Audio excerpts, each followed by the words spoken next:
Magandang araw po sa inyong lahat. Andito na naman ako sa harap ninyo para magbigay na naman ng isang impormasyon na baka hindi nyo pa nalalaman. Pero bago ko simulan, humihiling lang po ako ng kaunting pabor na i-subscribe ang malit na channel na Ate Stella ninyo.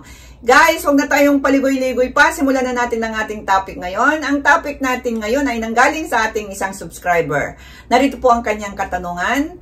Madam, ano po ang mga paraan para maabot agad ni Mrs. ang kalangitan? So guys, yan po ang kanyang katanungan kung paano ba raw makarating agad ang kanyang misis. So bibigyan ko kayo ng 5 tips para mag-level up ang inyong performance at connection sa inyong partner sa isang relasyon. So number 1, mas mahalaga ang foreplay kaysa iniisip mo. Para sa mga babae, ito ay kasing halaga ng mismong intimacy.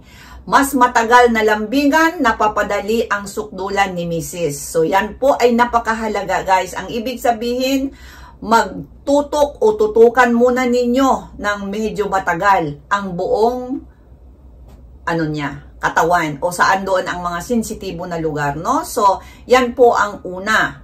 Napakahalaga po niyan. At ang number 2 naman, ang bulaklak ang pinaka-importante ng iyong pagtuunan. O, alam nyo na yon.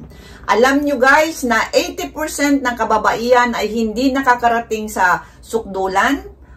Dahil, kaya ang pinaka-the best mong gawin ay ang pagtuunan ang kanyang mani at para sumirit agad. So, yan po ang pangalawa na dapat ninyong pagtuunan ang kanyang tinatawag na flower, no? So, yun po. Alam nyo na kung saan doon yung mani doon. Yun ang talagang targetin natin para naman maano siya.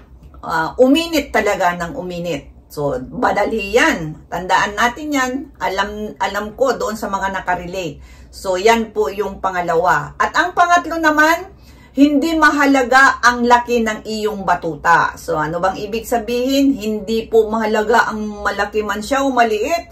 Mas mahalaga ang technique mo at emotional connection, no, sa inyong relasyon kaysa laki ni Manoy para sa aming mga kababaihan. Tandaan po natin ito, hindi po nadadala ang babae sa laki ng batuta, kundi sa iyong performance na talagang makita o ma-feel talaga namin na may kasamang emotional connection talaga. Hindi lang yung todo na lang ng todo na parang walang emotional connection dahil kaming mga kababaihan ay talagang napaka-emotional po namin. Habang kasama namin ang mahal namin sa buhay hanggat nasa labanan. Alam nyo na yung labanan, hindi ko na paanohin pa. Pag nasa labanan, hindi lang po talagang kung ano na lang yung banat na lang ng banat, kailangan po nandoon yung emotional connection. Kaya nga parati kong sinasabi na dahan-dahan, no? Pag-anuhan muna kung nasaan yung mga sensitibong bagay na gusto ng babae, kagaya ng tainga, no? Liig, o saan man dyan sa mga kabulubundukan.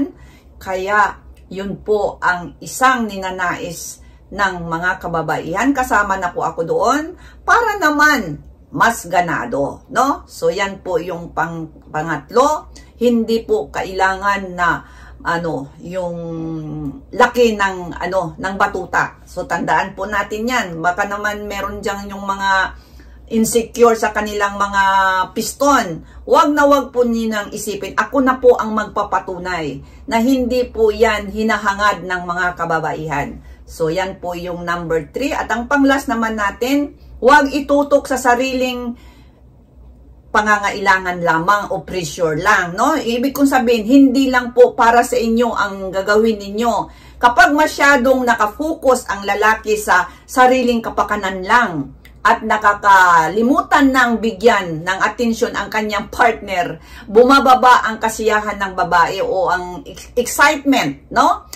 Para mas lalong matagal ang labanan kapag ganun ang ginawa natin. So, ang ibig kong sabihin po guys, mas unahin natin bigyan ng tutukan natin kung ano yung mga pangangailangan ng ating partner. Hindi po yung basta basta matapos na ako, okay na ang aking partner, ay sa susunod, hindi natatabihan. Kaya mas kailangan natin yung bigyan ng atensyon muna bago tayo para naman mas lalong may excitement ang ang inyong labanan, no? Hindi lang ikaw. Kaya pareho kayong magkaroon ng gain, kumbaga. Pareho kayo kung sa negosyo pa, talaga kung ano kayo sa negosyo, partner kayo sa negosyo, pareho kayong kumita. Yun lang po guys. So, ayan po guys. Sana nagustuhan nyo at nakita mo ang vlog na ito at ginawan ko na lang din para sa lahat. Hanggang sa muli ang inyong lingkod si Ate Estela ninyo. Bye-bye!